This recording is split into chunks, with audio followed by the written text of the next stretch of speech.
जी हाँ, ठेठनाथपुरी संगीत प्रेमियों, एक बार फिर से शानदार प्रस्तुति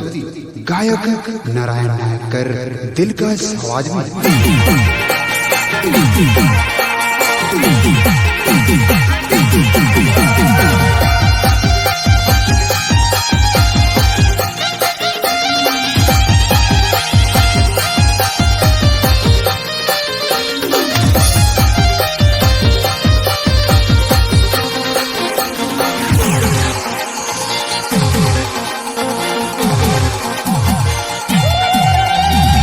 पिंधी के छपा साड़ी पार पयरिया नाथे गोरिया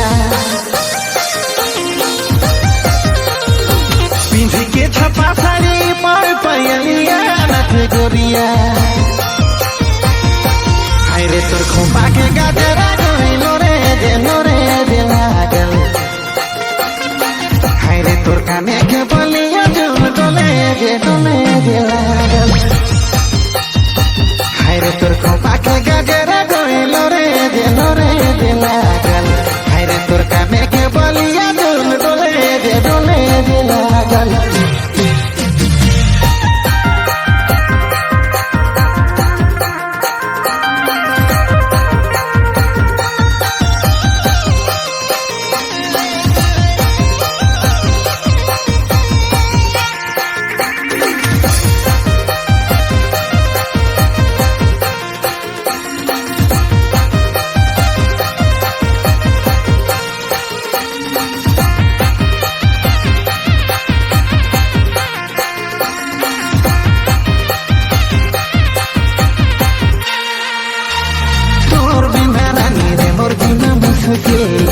सोनी लागेला के रोजे मिली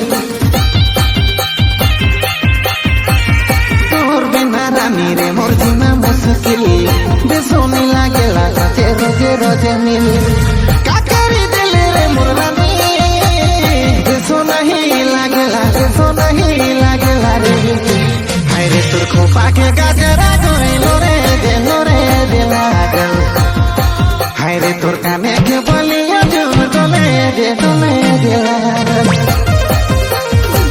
हाय रे तोर खोपा के गजरा गइलो रे दे लागल हाय रे तोर काने के बलिया जुम डोले दे लागल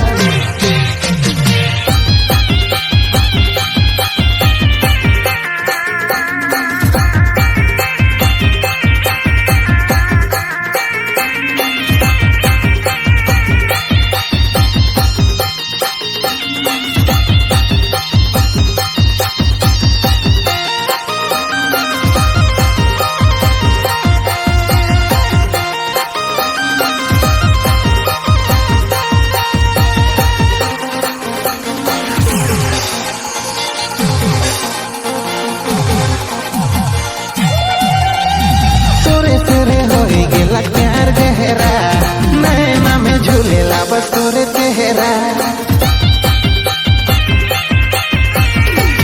तोरे होई गेला प्यार गहरा नैना में झूलेला बस तोरे चेहरा बाबा मोतो के जीवन साथी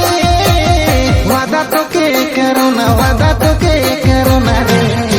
हाय रे तोर खोपा के गाजरा गइलो रे दे लागल हाय रे तोर काने के बलिया जुम डोले दे लागल हाय रे तोर खोपा के गजरा गइलो रे दे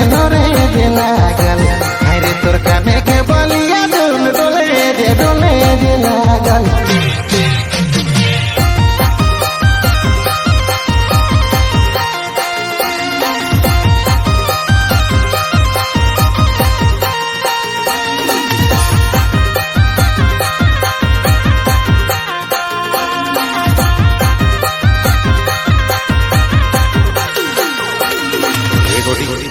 सह्या स्टूडियो।